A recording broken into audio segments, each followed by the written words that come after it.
নমস্কার, dream coin channel থেকে তপন রে আপনাদের সাথে আছি। আমার কাছে প্রেজেন্ট আছে চার দাদা। তো উনি আঙ্কেল, ওনাকে দাদা বলা যাবে না। তো আঙ্কেল কোথা থেকে এসেছেন, আপনার পরিচয়টা কোথায়? মেদিনীপুর। মেদিনীপুর। মেদিনীপুর কি পূর্ব না পশ্চিম? পশ্চিম মেদিনীপুর। আপনার কি নাম? আমার নাম সুনীল মাইতি। সুনীল মাইতি। তো এখানে এসে আপনার মোটামুটি কি অভিজ্ঞতা হলো? এখানে এসে একটা অভিজ্ঞতা হলো যে honesty is the best policy. Okay, fine. আর বিষয় হচ্ছে যে আপনাদের মেদিনীপুরের হয়তো বা অনেকে আপনারা আমার এই ভিডিওটা দেখবে, তো তাদের উদ্দেশ্যে কি বলছেন, তারা আসতে পারে? হ্যাঁ, তারা আসতে পারে। কতটা নির্ভরযোগ্য মনে হচ্ছে আপনার এখানে? নির্ভরযোগ্য এখানে যথেষ্ট মনে হচ্ছে। যেমন নিমো বলে একটা জায়গাতে রয়েছে যে প্রকাশে টিভি ভিডিও আপনারা দেখেন, সেখান থেকে এখানে অনেক সততা। সেখানে একজনকে ঢুকতে দেয়, আর কাউকে ঢুকতে দেবে না। তারা দু ভাই আছে।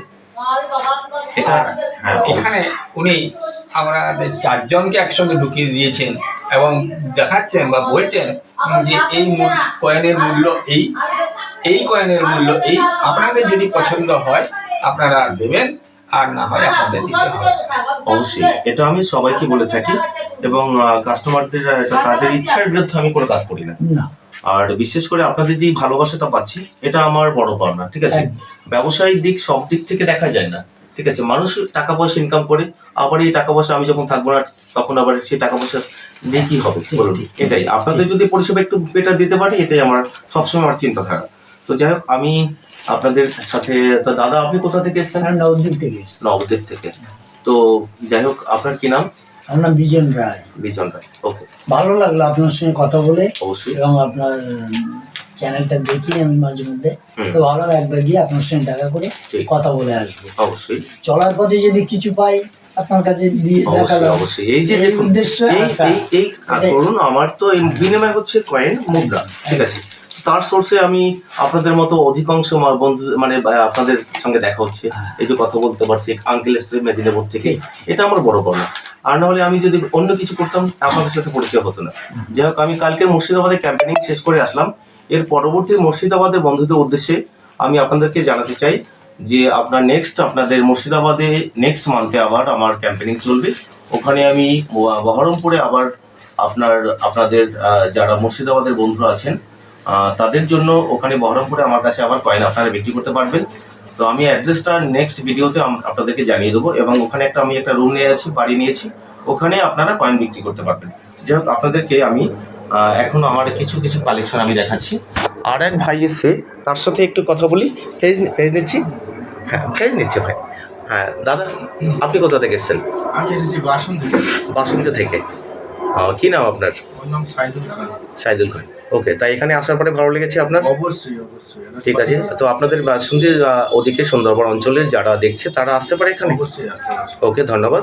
তো ঠিক আছে, আমি এবারে কিছু কালেকশন দেখাচ্ছি। আপনারা অধিকাংশ সময় আমার কাছে নোট পাঠিয়ে থাকেন। এখানে দেখুন, আপনাদেরকে ফার্স্ট যে নোটটা আমি দেখাচ্ছি, এটা হচ্ছে পার্লামেন্টারি এই 20 টাকার নোটটা। তো এই নোটটা আপনারা বিক্রি করতে পারবেন। তো তারপরও এই নোটের বিশেষত্ব হচ্ছে আপনার এর জগন্নাথ গভর্নর হয়, এবং ইনসাইড এবং প্রিফিক্স মেলাবার পরেই এর দামটা, ভ্যালুটা আরও বেড়ে যেতে পারে। এই কন্ডিশনে এই নোটের দামটা 300 টাকা 500 টাকা হয়ে থাকে। আবার ধরুন যদি নাম্বারগুলি মিলে যায়, ইনসাইড প্রিফিক্স, তখন এই নোটটার 1000-1200 টাকা দাম হয়ে থাকে। যাই হোক, এরপরে নেক্সট আপনাদের কিছু ভ্যালুয়েবল নোট দেখাচ্ছি। এটা দেখুন, 10 টাকার আপনার মহাত্মা গান্ধী গীতা পাঠ করছে এই নোটটাও আপনারা ভালো দামে বিক্রি করতে পারবেন। তো এটা দেখুন, LK ঝা হচ্ছে গভর্নর। তো এই নোট আপনাদের কাছে থাকলে আপনারা নিয়ে আসবেন। এরপরে 5 টাকার এই নোটটা দেখুন, এটাও মহাত্মা গান্ধী গীতা পাঠের, এটাও আপনার বেশ ভালো দামে বিক্রি করতে পারবেন। আর এই ধরনের বান্ডিল হলে আপনার পার বান্ডিলের আপনার সে লাখ টাকার উপরে দাম হয়ে থাকে। এরপরে 2 টাকার একটা নোট দেখাচ্ছি, দেখুন এটা কন্ডিশন ভালো আছে, ইউএনসি কন্ডিশনে আছে। তো এই ধরনের মহাত্মা গান্ধী গীতা পাঠের নোট, এ ধরনের 2 টাকার নোট আপনারা 200-300 টাকা করে পার পিস বিক্রি করতে পারবেন। তো যাই হোক, এরপরে আপনাদেরকে কিছু কয়েন দেখাচ্ছি। এটা হচ্ছে যে আপনার এয়ারফোর্স, আপনার 2 টাকার স্টেনলেস স্টিলের মধ্যে 2007 সালের যে এয়ারফোর্স কয়েনটা, এই কয়েনটাই দামি কয়েন হয়ে থাকে। আপনারা 2007 সাল 5 এবং 6-এর ক্রস কয়েনটা আপনারা বিশেষ করে আমার কাছে পাঠিয়ে থাকেন, কিন্তু এই দেখুন এই কয়েনটাই আপনারা সংগ্রহ করবেন। আর সব ধরনের কয়েন বিক্রি হয় না, এটা আপনারা বোঝার চেষ্টা করবেন, সব ধরনের কয়েন বিক্রি হয় না। আপনারা চেষ্টা করবেন আমি যে ভিডিওতে যে কয়েনগুলো আপনাদের ধরে ধরে দেখাচ্ছি সেই কয়েনটা সংগ্রহ করার। আর এই কয়েনটা আপনারা 1000, 1200, 1600, 1500 এরকম করে পার পিস দাম হয়ে থাকে। আর কয়েনের দাম হয় ক্যাটাগরির উপরে ভিত্তি করে, ফাইন, ভেরি ফাইন কন্ডিশনে এবং ইউএনসি কন্ডিশনে, এরকম 4টে কন্ডিশন থাকে, তার উপরে ভিত্তি করেই দাম হয়। আর আপনাদের কাছে সিলভার রূপোর কয়েন নিয়ে আমি একটা আপডেট দিচ্ছি। আপনার 30 তারিখ গতকাল আমি মোটামুটি তখনও আপনার এই ধরনের কয়েন বেশ ভালো দামে কিনছিলাম। তো হঠাৎ করে কালকের 55 মানে 55,000 টাকা দাম পড়ে যাওয়ার কারণে, আর এটা পরিবর্তনশীল, দামটা পরিবর্তনশীল এই সিলভারের, এটা প্রতিদিন ওঠানামা করে রেট।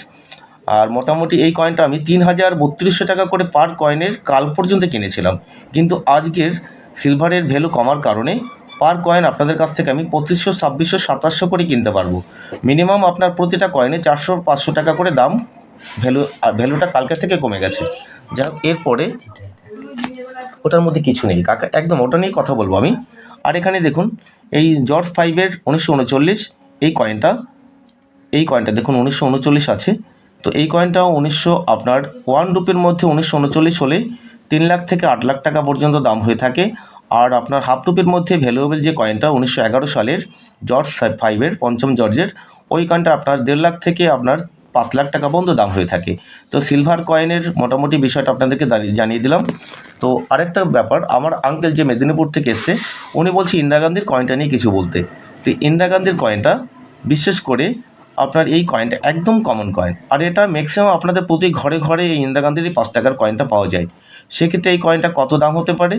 এটা 20 টাকা থেকে ফাইন কন্ডিশনে 20 টাকা, ইউএনসি এক্সট্রা ফাইন কন্ডিশনে 30 টাকা, ইউএনসি কন্ডিশনে 50 টাকা পর্যন্ত দাম হয়ে থাকে। তো এটা কমন কয়েন, আপনারা এটা অধিক দাম দিয়ে ক্রয় করবেন না এবং সংগ্রহ করবেন না, সেক্ষেত্রে আপনাদের এটা আর্থিক একটা লস হয়ে যেতে পারে। তো যাই হোক, মোটামুটি আমি ভ্যালুয়েবল অনেক কয়েন দেখালাম। এখানে অনেকে রেয়ার এক্সকেয়ার কয়েন আছে। তো এগুলো সব রানির, দেখুন এই রানির 1 রুপি, রানির 1 রুপি যে কয়েনটা, এটার মধ্যে রেয়ার হয় 2টো কয়েন। রানির এটা আপনার রেয়ার হচ্ছে আপনার 1881 সালের 1 রুপি, এটা আপনার রেয়ার, এবং এক্সট্রিমলি রেয়ার মোটামুটি বলা চলে, সেটা হচ্ছে 1897। তো এই কয়েনটাই দামি হয়ে থাকে। তো যাই হোক, আমি আপনাদের আজকের সংগ্রহ দেখালাম, ওনাদের কাছ থেকে কালেকশন করলাম। আর বন্ধুরা যারা আসতে চাচ্ছেন আপনারা